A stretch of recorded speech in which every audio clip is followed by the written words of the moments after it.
The room went quiet the second Darla stood up.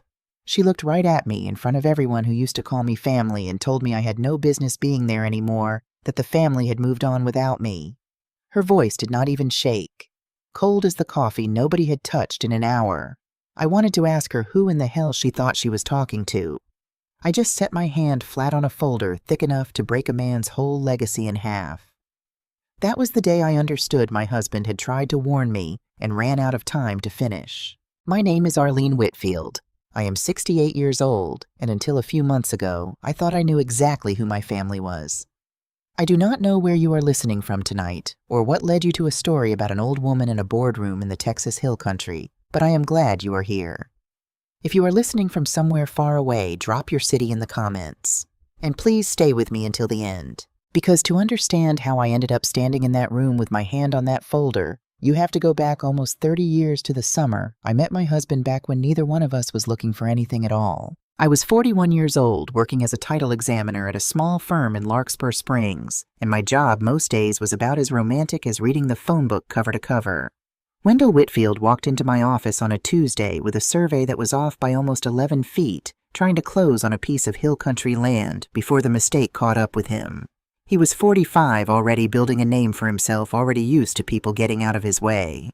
I told him flat out I was not signing off on anything until the legal description matched the actual fence line, and he could fix it right or take his business somewhere else.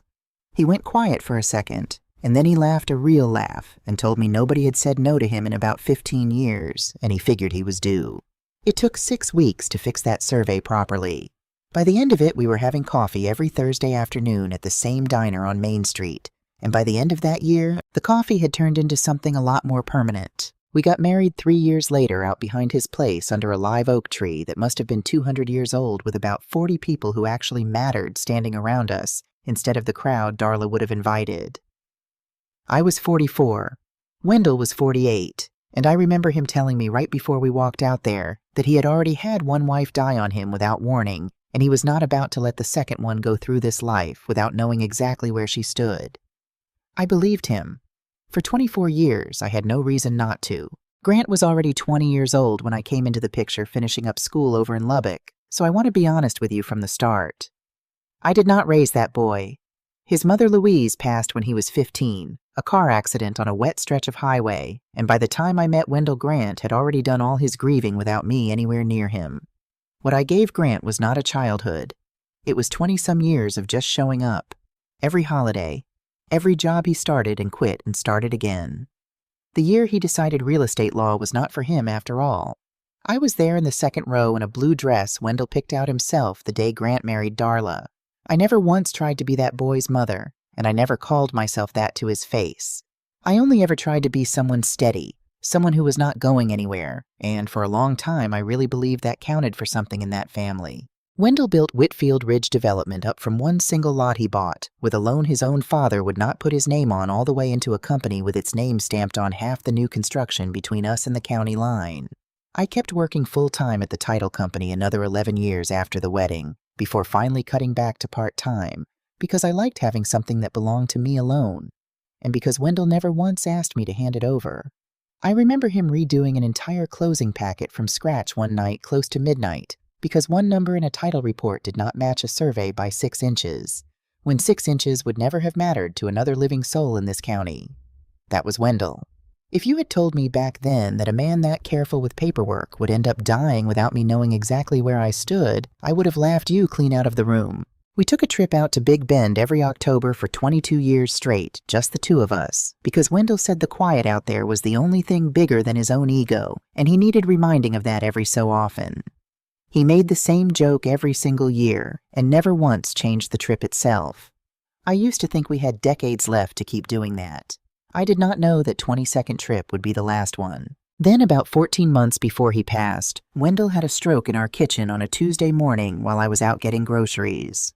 By the time I got home, he was on the floor, and by the time the ambulance got him to the hospital, something in my husband had changed for good.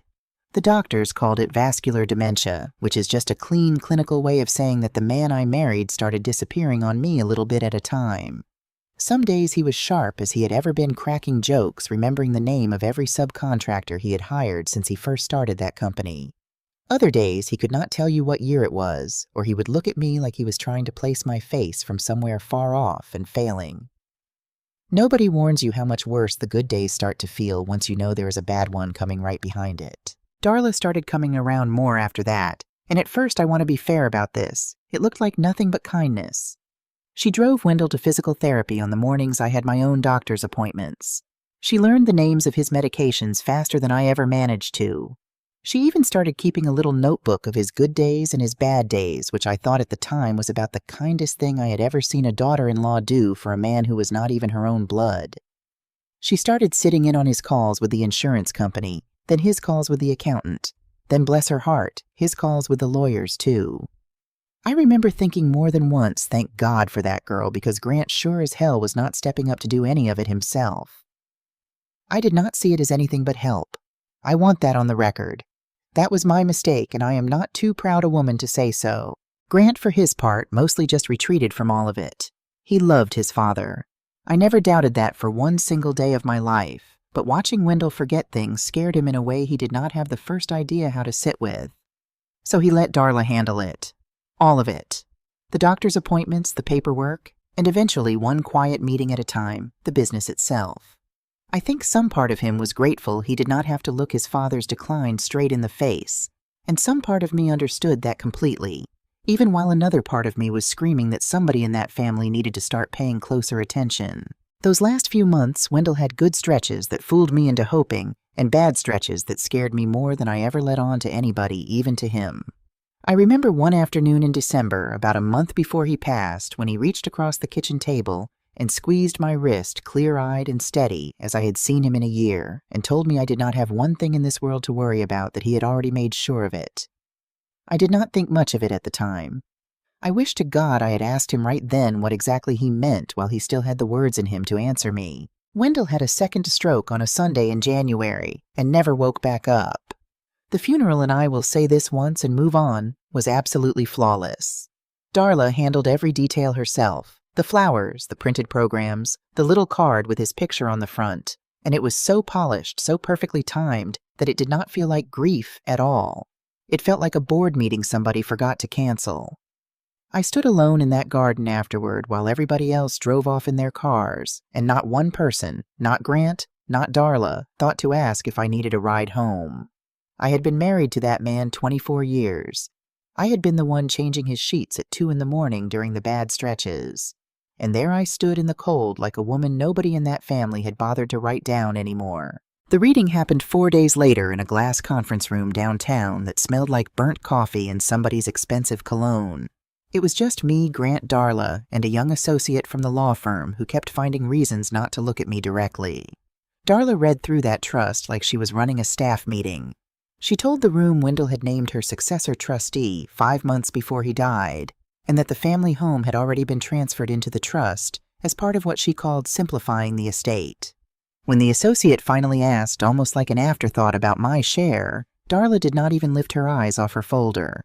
She said there were no remaining distributions assigned to me under the current filing. That was the sentence. 24 years of marriage boiled down to no remaining distributions. They handed me a small box on my way out. Inside was Wendell's old surveyor's compass, the same one he had carried in his shirt pocket across every single piece of land he ever walked before he decided to build on it. No note inside that box. No letter. Just a compass with not one direction left in it for me at all. I drove home that afternoon with that compass sitting in the passenger seat like it was a person, and I sat in my kitchen until well past dark, not crying, just sitting trying to figure out how 24 years of marriage had ended up worth exactly nothing on a piece of paper. I did not have a plan yet. I did not even have real anger yet. What I had was a compass with no direction left in it, and a feeling deep down that something about all of this was not just unfair. It was wrong in a way the law had a name for, if only I could remember what that name was. I did not sleep that first night, and I did not do much better the second one either. That sentence just kept looping in my head, no remaining distributions assigned to me under the current filing, until it stopped sounding like English at all and just turned into noise. What finally got me up out of that kitchen chair was not grief. It was 31 years of plain old habit. There was one phrase from that meeting that would not leave me alone no matter how hard I tried to shake it loose. Darla had called all of it simplifying the estate like moving a house and a company, and 40 years of paperwork into somebody else's control was just tidying up a junk drawer. I had been married to Wendell Whitfield for 24 years, and if there was one thing that man never did in his whole life, it was simplify anything. He redid an entire closing packet from scratch at midnight one time, because a title report was off from a survey by 6 inches 6 inches that would not have mattered to another living soul in this county. A man built like that does not wake up one morning and decide to hand his whole life's work over to his daughter-in-law with a shrug and a smile. That word simplifying sat wrong in my stomach from the first time I heard it, and it kept sitting wrong until I finally did something about it. I spent 31 years of my working life reading real estate paperwork before I ever cut back to part-time, and if that job teaches you one thing, it is that you never trust somebody's summary of a document. You go find the actual document, and you read every line of it yourself. I had kept copies of nearly every closing I ever touched, going back to the 1980s, all boxed up neat out in the garage, because some habits do not care whether you are retired or not. So instead of sitting around waiting for somebody in that family to explain themselves to me, I drove down to the county courthouse the very next morning and asked the clerk for the recorded copy of the deed that supposedly moved our house into that trust. It took her about 10 minutes to pull it. I remember standing at that little counter reading it twice before I let myself believe what I was looking at, and about the third time through it, I said quiet enough that only I could hear it. "What in the hell did you do, Darla?" Wendell's signature was right there, notarized clean, dated back in August. But the line underneath it, the line meant for the spouse, sat completely empty. No signature, no name typed in, nothing at all. Now, if you have never spent your career in a title office, that might not mean a thing to you, so let me tell you why my stomach dropped clean through the floor of that courthouse. In the state of Texas, if a piece of property is your homestead, meaning the actual house you live in, it does not matter whose name sits on the deed, or whether the two of you keep separate bank accounts or anything else under the sun. Both spouses have to sign to convey it, sell it, or move it into anything a trust included, and courts in this state have said over and over that a person cannot get around that requirement, not even with paperwork drawn up years in advance. I had explained that exact rule to more young couples than I could ever count, standing behind my own desk for 3 decades, telling them both of them needed to sign right there on that line, or the whole transaction was not worth the paper it sat on. And here I was, holding a deed that broke the one rule I had spent my entire career enforcing on everybody else, except this time it was my own house, and my own name missing clean off the bottom of the page. I did not say a word to anybody in that courthouse. I just about walked out of there in a fog, paid my $4 for the certified copy, and drove home with my hands shaking on the wheel the whole way, cussing at every red light between there and my own front door. I thought for a minute that evening about just calling Darla straight up and asking her to explain that blank line to my face. I got as far as pulling her number up on my phone before I set it back down on the counter. 24 years married into that family had taught me exactly one thing about Darla Whitfield. She never once gave you a straight answer to a question she did not want asked in the first place, and I was not about to hand her a warning shot that I was already looking. So I called somebody who would tell me the truth whether Darla wanted her to or not. I called Bonnie Boyd first thing the next morning. Bonnie and I had been friends going on 20 years back since our girls were in the same dance class together, and for the last several years she had been working over at the county clerk's office, which meant she had access to the actual recording system itself, not just a printed copy handed across a counter. I told her what I found, and I told her straight out I needed her to check the recorded instrument itself, not because I thought anybody at that courthouse had done a single thing wrong, handing me a copy since that document is public record, and any soul off the street can walk in and request it same as I did, but because I needed to know for certain that what I was holding matched exactly what the county had on file. She called me back inside the hour, and I could tell before she even got a full sentence out that it was not going to be the answer I was hoping for. She told me she had pulled the actual recorded image up on her own screen twice before she called just to be sure, because she knew good and well what a thing like this could mean for a family already in the middle of burying a man. The recorded instrument matched what I had word for word. Only one signature. Only Wendell's. Nothing from me anywhere on that document front or back. I do not know if you have ever gone digging through your own life looking for one small answer and ended up finding something that cracked the whole thing wide open, instead something that changed how you saw a person you thought you knew, clean down to the bone. If you have, you already understand exactly what I felt sitting at that kitchen table with a certified copy laid out in front of me. If you never have, I hope to God you never do, because it is not anger, not at first. It is something colder than that. It is just this quiet, solid feeling that the ground under your own feet was never sitting where you thought it was. Because here is what that missing signature meant, plain and simple. Under Texas law, a deed transferring a homestead without both spouses signing is not just improper. It is void, not questionable, not something a judge might wave off if everybody involved behaves nice enough about it in a courtroom. Void, same as if it had never been signed at all, which meant that whatever Darla thought she had locked up tight inside that trust, and whatever that young associate had read out loud in that glass conference room about no remaining distributions, none of it changed one plain fact sitting quiet at the bottom of a filing cabinet down at the county courthouse. That house was still mine every bit as much as it had ever been Wendell's, whether anybody in that family wanted to admit it or not. I sat with that fact for a good long while before I did one single thing about it. 24 years is a long time to trust somebody with your eyes half closed, and it is a strange, lonely feeling, realizing that trust maybe should have come with its own set of open eyes the whole time through. I thought about calling Grant first. Lord knows I thought about it more than once, but something stopped me every time I got the phone halfway to my ear. Maybe some part of me already knew that whatever answer he gave me was not going to be one I could fully trust either, not after watching how quiet he had gone through his own father's decline. So instead I thought of Otis Halloran, Wendell's oldest friend, left in this world a real estate lawyer himself for almost 40 years before he retired, the kind of man who had sat at our own dinner table more Thanksgivings than I could rightly count. I remembered him standing off to the side at the funeral in a suit that did not fit him quite the way it used to, telling me if I ever needed one single thing, day or night, he meant it. And he did not say it the loose way people usually say things like that, standing around a casket. If anybody alive was going to tell me straight whether I had imagined all of this or whether I had actually found something real, it was going to be Otis. I picked up that phone before I could talk myself back out of it, and I dialed a number I had not called in probably 3 years. Otis answered on the third ring, and I could hear a baseball game playing low in the background before he even said hello. I told him I needed to see him about something to do with Wendell's estate, and something in my voice must have given me away because he did not ask a single question over the phone. He just told me to come on out to his place that afternoon and bring whatever I had with me.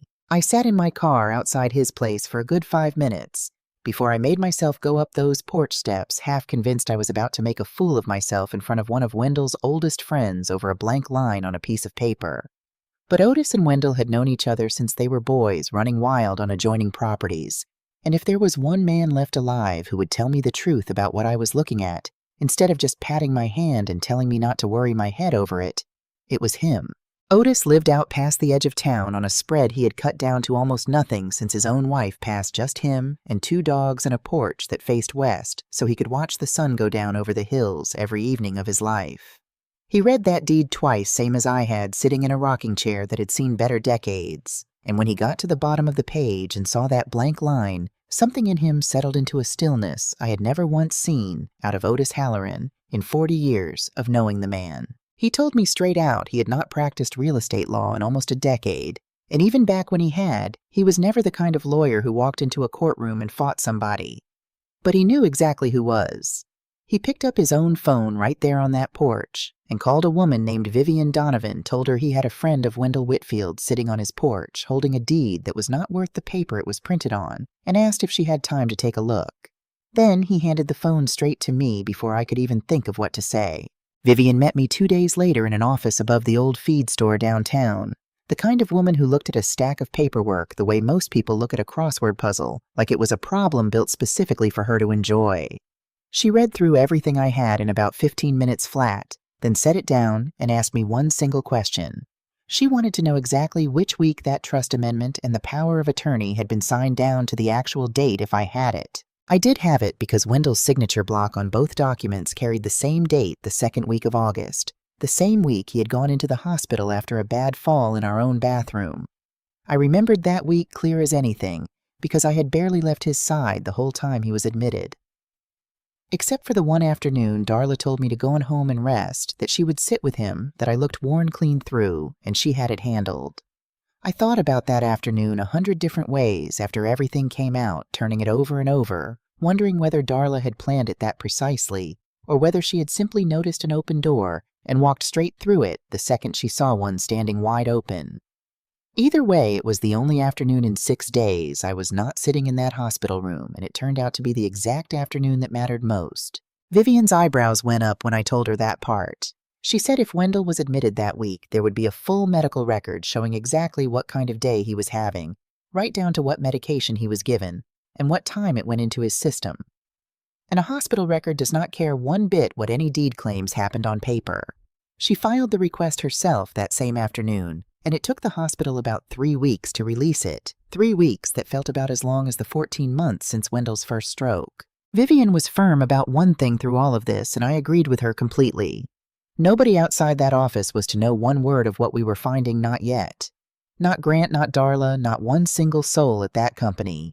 She said the worst thing we could do was hand somebody time to clean up a mess before we finished mapping out exactly how big it was, and I understood that better than I wanted to, having spent 31 years watching exactly how fast paperwork could disappear or get quietly redone the moment the right person got enough warning. When the records finally came in, Vivian called me into her office to go through them together, and I sat in that chair and watched my whole understanding of that week fall apart line by line.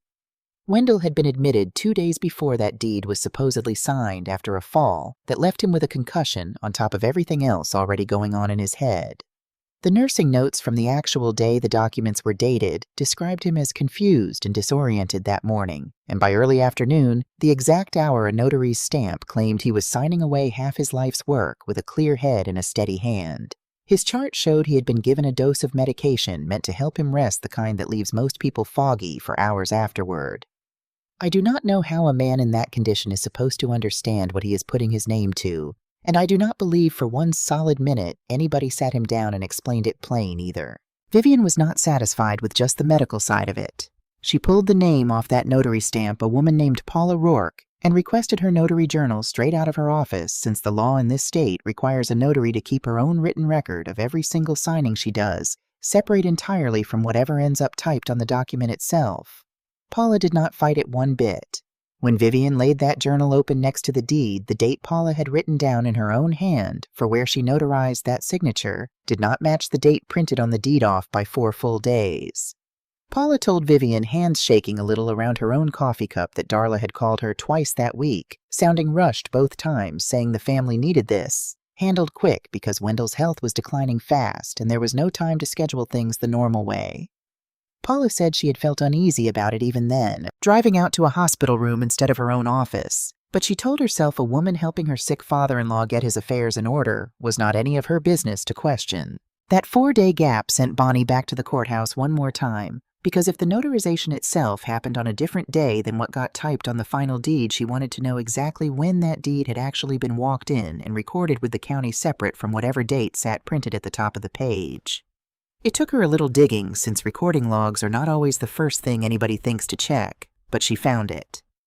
The deed itself was dated the 2nd week of August, same as everything else, but the county's own file stamp showed nobody had actually walked it in to be recorded until nearly 3 weeks after that, right at the tail end of the month. I remember Bonnie's voice going careful and low when she told me that part over the phone, because both of us understood exactly what it meant without either one of us having to say it out loud. Whoever put that deed together had taken their sweet time getting every last detail to line up before ever letting a county clerk lay eyes on it. 3 weeks of quiet work behind closed doors while my husband still lay in that hospital bed not 2 miles from where they were doing it. Vivian brought in a document examiner after that, a quiet, careful man named Foster Kemp, who had spent 30-some years testifying in courtrooms about exactly this kind of thing. He compared the signature on that trust amendment against a dozen samples of Wendell's actual handwriting from throughout that same year, contracts, birthday cards, the little notes he used to leave me on the kitchen counter some mornings before I ever woke up. Foster's report did not call it an outright forgery, and he was careful to tell us he could not say that for certain either way. What he did say was that the signature showed a level of tremor and hesitation that did not match one single other sample from Wendell's good days that whole year, the kind of unsteadiness you generally only see from somebody either very unwell or very heavily medicated at the exact moment their hand touched that pen. By the time Vivian laid all 4 of those pieces out across her desk together, the missing signature on the homestead, the medical records, the notary's journal that did not match the deed, and Foster's report on that unsteady signature, I understood we had stopped dealing with one bad decision made in a hard season. We were dealing with something somebody had built on purpose, piece by piece. While my husband was still breathing in a hospital bed 2 miles from the house, they were quietly taking apart underneath him. Vivian did not wait around once Foster's report came back. Within a week, she had filed a full lawsuit on my behalf, asking the court to void that deed for good and to remove Darla as trustee entirely, and she filed something else alongside it that I had signed 100 documents referencing back in my working days, but had never once had filed on my own account, a notice called a lis pendens. She explained it to me plain and simple. It is a notice that gets recorded right there in the county property records, same as any deed telling the whole world that this particular piece of land is tied up in a lawsuit, so nobody can come along afterward and claim they had no idea there was a problem.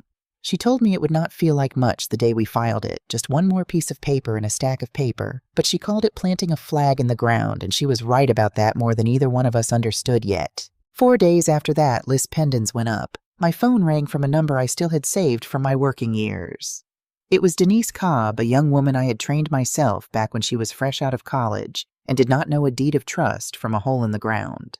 She had worked her way up to running the title department at the same small firm where I used to sit, and her voice had a nervous, careful edge to it that told me before she even got the whole sentence out that something had gone sideways.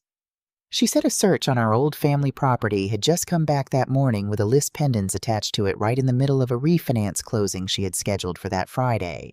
She told me she almost did not call since it was not really her place to get involved in family business, but she said she had learned everything she knew about doing this job, right from watching me, and she was not about to close a loan quiet and pretend she had not seen what she saw. That was the first I had heard one word about any refinance. Denise told me the loan was for $4 million, secured against the house with Whitfield Ridge Development listed as the borrower and the trust listed as the property owner giving its consent. The money, according to the loan file, was earmarked for the second phase of the cabin community the company had been building out at Cardinal Lake for the better part of 2 years. It is a strange thing about a company that builds real estate for a living, and Wendell used to explain it to me more than once over the years.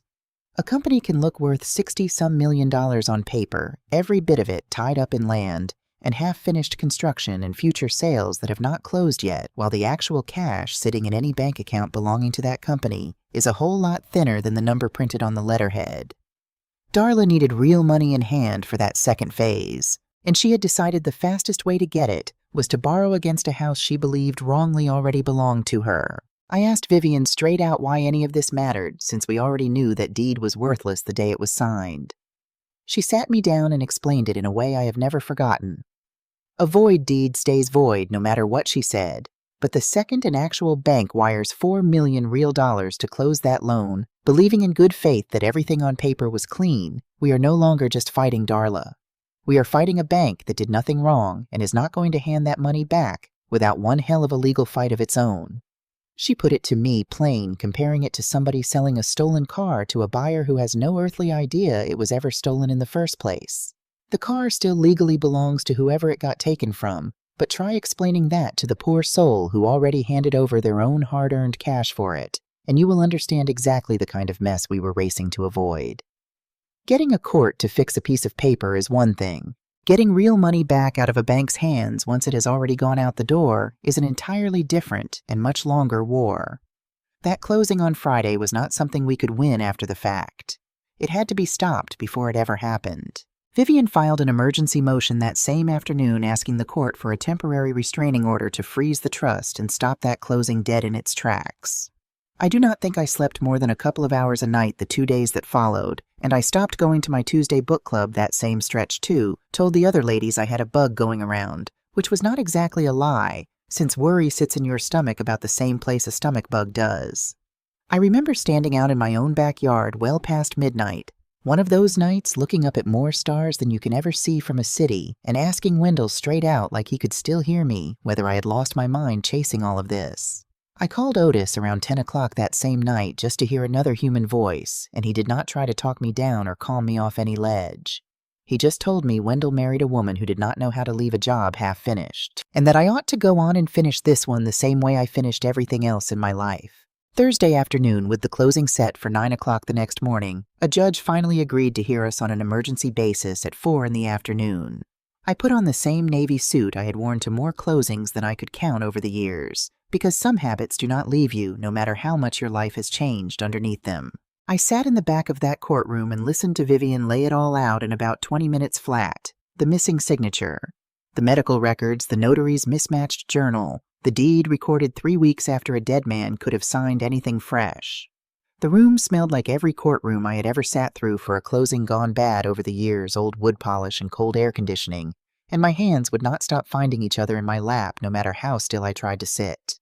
Darla was not in that room, and neither was Grant, only their own attorney sitting stiff at the table with a face like he already sensed which way this was headed. The lender's attorney, brought in on about an hour's notice, argued his client had relied on a clean title search and should not be dragged into a family dispute that was not his doing. He was not wrong about that part, and I actually felt for the man a little caught up in something that was none of his making. The judge did not take long deciding. He granted the temporary order right there from the bench, froze every asset sitting in that trust, and specifically barred that loan from closing until a full hearing could sort out who actually owned what. Vivian called the title company herself before 5 o'clock that afternoon to make sure the order got there before anybody opened that office door the next morning. I will tell you honestly, I cried in the car that evening, the first real crying I had done since the funeral, and it was not sad crying. It was the kind that comes out of you when your whole body finally believes something your head already knew was true.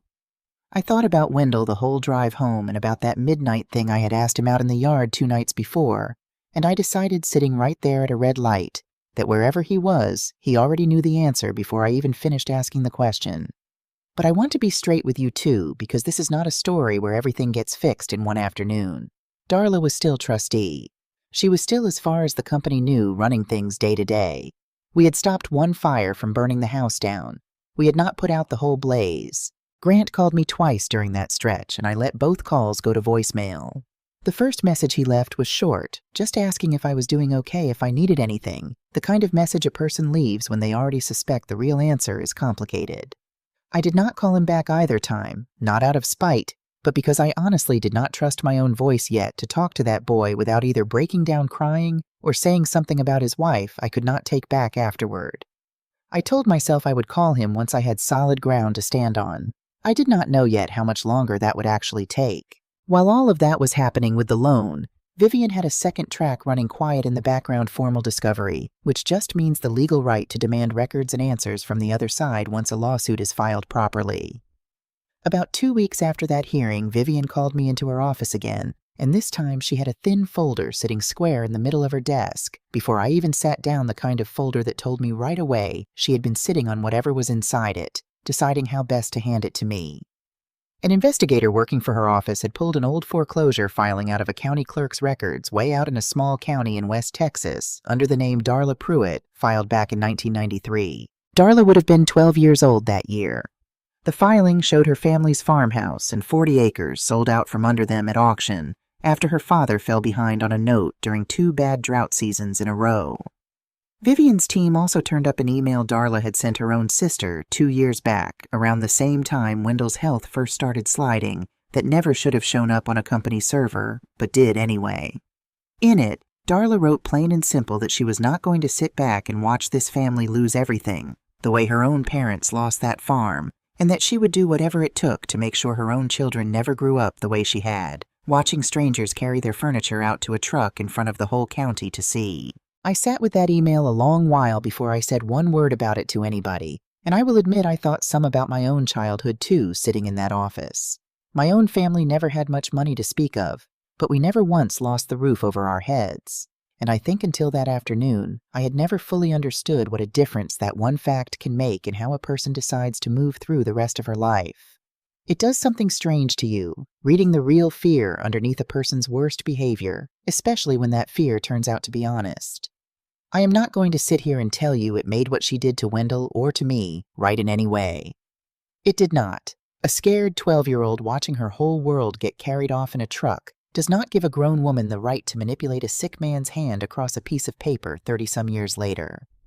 But I will tell you it changed the shape of my anger some, turned part of it into something closer to a tired kind of sadness, the kind you feel watching somebody hurt people out of the exact same fear that once hurt them. About a week after that, a plain envelope showed up in my mailbox with the Whitfield Ridge Development letterhead printed across the top, sent proper and official from the company's own corporate secretary, the way the bylaws required for something like this. It was notice of a special meeting of the ownership members called outside the regular yearly schedule for the sole purpose of formally confirming Darla as permanent president of the company going forward. The date was set 3 weeks out. I read that letter twice at my own kitchen table, the same table where I had first read the words, "No remaining distributions," all those months back, and I understood exactly what that meeting was meant to be. Darla was not asking that room for permission. She was showing up to be crowned. I did not sleep well those 3 weeks leading up to that meeting either, though it was a different kind of sleeplessness than before. Less panic and more a kind of bracing, the way you brace yourself, walking into cold water you already know is going to take your breath away the second it hits you. I had not set foot inside that company's offices since before Wendell got sick, and everybody in that room, every single person who used to shake my hand at Christmas parties and ask after my garden, was about to watch me walk in and hand out papers that would end one woman's career and maybe one marriage along with it. I did not relish that part one bit, no matter how much of it Darla had brought on herself. I picked up the phone and called Vivian before I had even finished my coffee, and I told her I intended to be sitting in that room myself when it happened. The morning of that meeting broke clear, and a little too bright for how I felt on the inside, the kind of blue sky Wendell used to call showing off. I had not slept more than 3 hours the night before, running through in my head every single way that room might turn on me instead of on her. I put on the same navy suit from the courthouse hearing, pressed clean the night before, because some mornings a person needs her clothes to hold her together, even when the rest of her does not feel particularly sturdy. I sat in my car in the parking lot longer than I care to admit, going over exactly how this was going to go. And somewhere in all that sitting, I found myself thinking about anybody listening to this story who has ever held on to proof of something wrong, something real, and still felt scared half to death, walking into a room where you already know most people have already made up their minds about who is telling the truth. If that has ever been you, sitting on evidence nobody asked to see, wondering if speaking up will just get you laughed clean out of the room. I want you to know I understood that fear completely, sitting right there with a folder on the passenger seat that could either save everything or blow up in my own face in front of half the people I used to call family. I walked into that boardroom at Whitfield Ridge Development a few minutes before 9, and I will tell you, walking through those glass doors again, after all those months, felt like walking into somebody else's life wearing my own clothes. The young woman at the front desk, somebody I had never met before in my life, looked at me with the same careful, unsure expression Denise Cobb's voice had carried over the phone weeks earlier, like she already sensed she was watching something she was not quite supposed to be watching. I noticed walking past it that Wendell's old corner office already had a different nameplate screwed into the door. The same long table Wendell used to sit at the head of for 30-some years still sat in that boardroom. The same view out over the hills, he used to say, reminded him how small every last one of us really was. Darla sat right there at the head of it now, in a gray suit, her hair pulled back tight, looking about as comfortable in that chair as if she had been born sitting in it. Grant sat 2 seats down from her, and he would not quite meet my eyes when I came in, which told me plenty all on its own.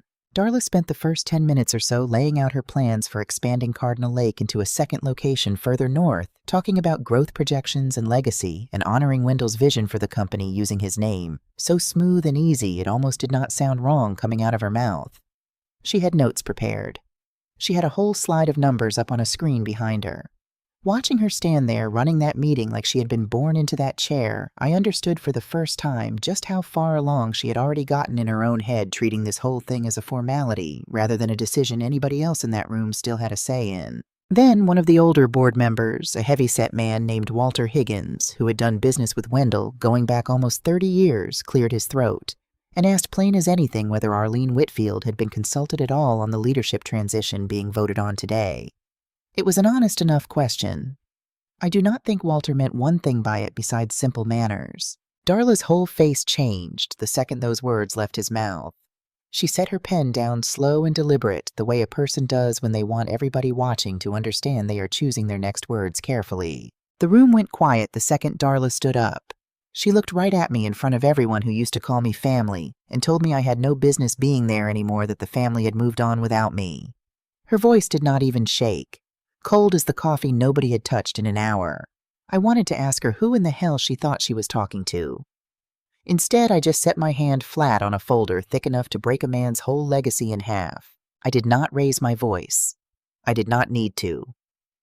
I opened that folder and started passing copies around that table myself, one at a time, starting with Walter, since he was the one who had asked the honest question in the first place. Darla took one step toward me when she saw what I was doing, like she meant to physically stop that folder from making it around the table, but Walter had already taken his own copy in hand by then, and there was not one thing left for her to do about it, except stand there and watch. The deed with my signature missing. The hospital records showing Wendell sedated the exact hour he supposedly signed away half his life's work with a clear head. The notary's own journal that did not match the date on the deed. The recording stamp from the county proving somebody had waited nearly 3 weeks after the date on that deed's own face before ever letting a clerk record it. Foster Kemp's report on a signature that did not sit right against a single other sample from that whole year. Nobody at that table said one word while those papers made their way around. I watched Walter's face go from confused to something a whole lot colder by the time he reached the last page. An older woman near the far end of the table, somebody Wendell used to call his best superintendent going on 20 years, read through her copy twice before setting it down. And when she finally looked up, she looked straight at Darla with an expression I would not wish on anybody, not even on Darla herself. She tried, God help her. She actually tried to keep talking something about how a man in declining health signs paperwork every single day of the week in this country, and that none of what was sitting in front of everybody proved one single thing beyond ordinary estate planning done a little faster than time allowed. But her voice cracked clean in half on the word ordinary, and once a voice cracks like that in front of a room full of people who already respect somebody else more than they respect you, there is no putting it back together.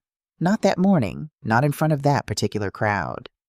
Walter set his copy down on the table slow and quiet, and said the board needed to postpone any vote on permanent leadership until an independent review could look at every single page in that folder. 2 other board members nodded before he had even finished the sentence. Grant did not say one word the entire time. He just sat there staring at his own hands folded on the table in front of him, and something about the way his shoulders had dropped told me this was not the reaction of a man defending his wife. I thought standing there gathering my things off that table about the last time Wendell squeezed my wrist across our own kitchen table and told me I did not have one thing in this world to worry about. I understood now, finally, exactly what he had been trying to tell me, in whatever clear hour he had left that day, that he had tried in his own limited and failing way to make sure of it. And that the fight I had just finished waging in that boardroom was the last piece of him keeping that promise, even from wherever he was now. That was the day I understood my husband had tried to warn me and ran out of time to finish. The meeting broke up quiet after that, the kind of quiet that follows something nobody quite knows how to talk about yet in polite company. A few people shook my hand on the way out, careful, and a little stiff the way you shake hands with somebody at a funeral when you are not sure what to say. Walter walked me all the way to my car himself, and told me Wendell would have been proud of me, which was about the kindest thing anybody had said to me in months.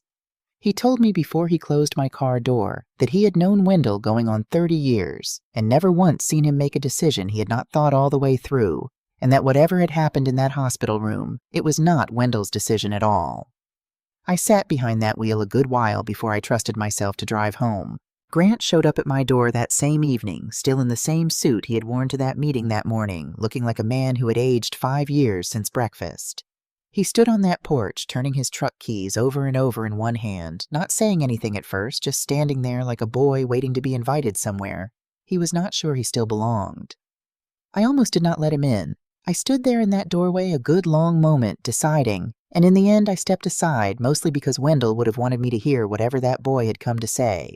He sat at my kitchen table, the same table where I first read the words, "No remaining distributions," and rubbed both hands down his own face before he said anything at all, the way a person does when they are trying to physically push exhaustion back down into themselves.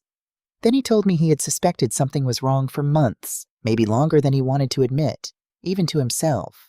He said watching his father slide the way he had scared him, in a way he did not have words for, and somewhere in that fear, he had let Darla handle every single piece of it.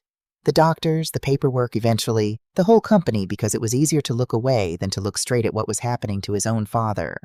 He said once she had that much control questioning her, started to feel like questioning himself, like admitting he had handed his own father over to somebody who did not deserve that kind of trust. I asked him if the kids knew anything about all of this, and his face went a color I do not have a good word for. He told me Casey was 18 now, and sharp enough to have already asked her own questions. Nobody in that house wanted to answer honestly, and that Marnie was still young enough not to understand any of it, and God, he hoped she never had to. Then he set his phone down on my table screen up and told me to read it myself instead of hearing it secondhand from him.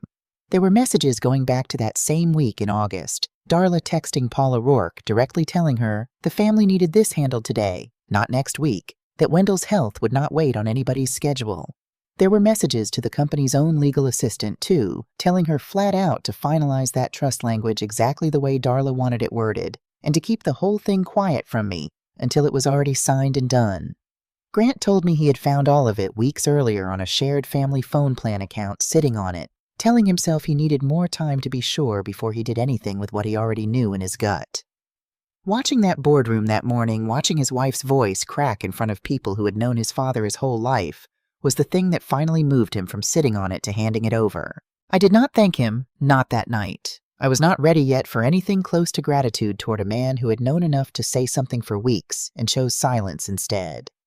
But I took that phone and I called Vivian before Grant had even pulled out of my driveway. I sat alone at that kitchen table a long while after his truck lights disappeared down the road, looking at that compass Wendell had left me sitting on the windowsill where it had sat since the day of the reading. For the first time since that whole ugly business started, I felt something close to steady ground under my own 2 feet, even knowing full well the hardest conversation of all. The one with Darla herself, face to face with no lawyers or paperwork standing between us, still had not even happened yet, and some part of me already knew it was coming, whether either one of us was ready for it or not. It took Vivian and Darla's new attorney the better part of 3 weeks to hammer out terms neither one of them called a surrender, though that is exactly what it was. Darla agreed to resign as trustee effective immediately to step down from any role at Whitfield Ridge Development for good, and to sign whatever corrected paperwork was needed to restore the trust back to the way Wendell had actually set it up years before anybody ever laid a hand on it. That meant putting my name back as co-trustee exactly the way it had stood the first 15 years of that trust's existence, and it meant a corrected deed on that house properly signed by both of us. This time around, filed the right way through my own old office at the county courthouse of all the places in the world for that particular circle to close. In exchange, Vivian agreed on my behalf not to hand any of what we had found over to the district attorney's office for criminal review. I want to be honest with you about that part because I know some of you listening might think I let her off easy. I did think hard about pressing criminal charges, and Vivian told me plainly I likely had enough to do it. She sat across from me one whole afternoon laying out exactly what a criminal case would look like, how long it would drag on, how much of my own remaining years it would eat up sitting in courtrooms, instead of living whatever life I had left. I did not make that decision light, and I did not make it only because of the girls, either, if I am being fully honest with you. Some small part of me was simply worn thin from fighting and wanted the rest of my life back, more than I wanted to watch Darla in handcuffs. What stopped me in the end was not one bit of forgiveness. It was 2 girls, Casey and Marnie, who did not ask to be born into any of this mess, and who deserved better than watching their own mother carried off in handcuffs, the same way Darla herself had once watched her family's whole life get carried off in a truck. I was not going to be the second person in that woman's life responsible for a child watching everything fall apart. That decision was mine to make, and I made it with my eyes wide open, not because Darla deserved mercy, but because those 2 girls did. Darla asked to see me alone before the paperwork got finalized. No lawyers, just the 2 of us, and I agreed to it mostly out of curiosity about what was left to say. We met at a coffee shop on the edge of town, someplace neither one of us had ever been before, which felt right, somehow neutral ground for 2 women who no longer knew exactly what to call each other. She looked smaller than she had looked standing at the head of that boardroom table, and older too, though I do not suppose either one of us had actually aged that much in a few short months. I asked her flat out if she had ever once in the whole middle of doing all of this thought about what it would do to me finding out. She was quiet a long moment before she answered, and when she finally did, she said she had thought about it plenty and had simply told herself over and over that I would understand eventually the same way she had needed to understand watching her own parents lose everything, that sometimes surviving costs somebody else something, and you learn to live with that math, or you do not survive at all. She did not apologize, not outright, not in so many words. What she told me sitting across that little table with her hands wrapped tight around a cup she never once drank from was that she had spent so many years afraid of losing everything that she had stopped being able to tell the difference between protecting her family and taking what was not hers. I did not forgive her that afternoon. I am not sure I have fully forgiven her even now telling you this. But I told her I hoped she found some way to be a better mother to those two girls than she had managed to be a daughter-in-law to me, and I meant every word of it. Things with Grant have gotten better since then, though. I would be lying to you if I said everything between us healed clean. We have dinner together most Sundays now. Him and the girls, and Darla comes by sometimes too quiet and polite, in a way that still feels like we are both being careful around glass that might crack again if either one of us moves too fast. Casey has taken to calling me some Sunday evenings just to talk nothing important, most weeks just her classes, or some boy she is not sure she likes yet. And those calls have done more to knit this family back together than any single conversation her own father and I have managed to have. Grant still cannot quite meet my eyes for more than a few seconds at a time when the subject of that whole year comes up, and I have stopped pushing him too. Not everybody in Larkspur Springs came around to my side of things either, and I want to be honest about that too. There are people at my own church, people I have known 30 years, who still think I was too hard on that family who liked Darla just fine and never saw what the rest of us eventually did. I have made my peace with that. Not everybody has to agree with you for you to know you did right. About a month after all the paperwork finally settled, Grant showed up at my door again this time, holding a small cardboard box instead of just his own 2 empty hands. He stood in my doorway a good while before he handed that box over like he was not entirely sure he was ready to let go of the last physical thing connecting him to his father, and in a way I do not suppose he was. He told me it was the last of Wendell's things from that corner office stuff nobody at the company had gotten around to going through until now. Buried down at the bottom underneath some old photographs and a coffee mug from a golf tournament decades back was a plain white envelope with my name written across the front in Wendell's own handwriting, sealed shut, no date on it anywhere. I did not open it in front of Grant.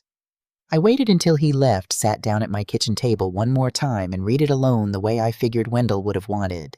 He had written that if I was reading this, he must have finally lost enough of himself that somebody else ended up handing me his own words instead of him saying them to my face. And that thought alone, he wrote, scared him worse than dying ever had.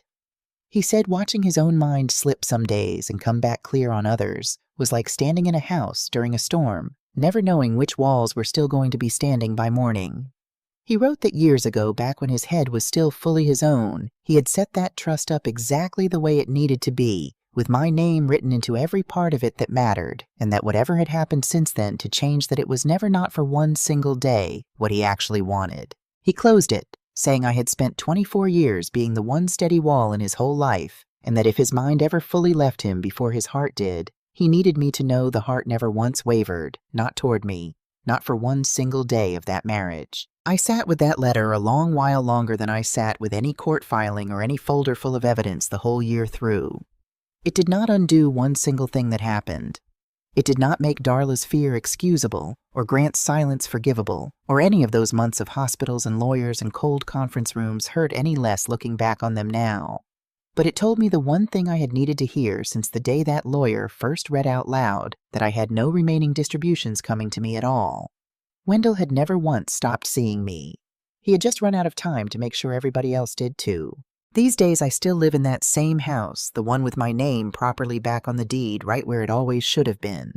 I go by Vivian's office sometimes still not for anything legal anymore, just to sit and talk over coffee, and Otis still calls most Sunday mornings to tell me about whatever game he watched the night before, same as he always has.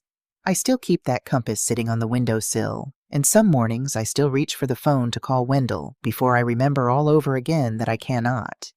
But I do not feel erased anymore, not one bit, and it took me the better part of a year, half my own family turning strange on me, and one dead man's letter to understand exactly what it took to feel that way again.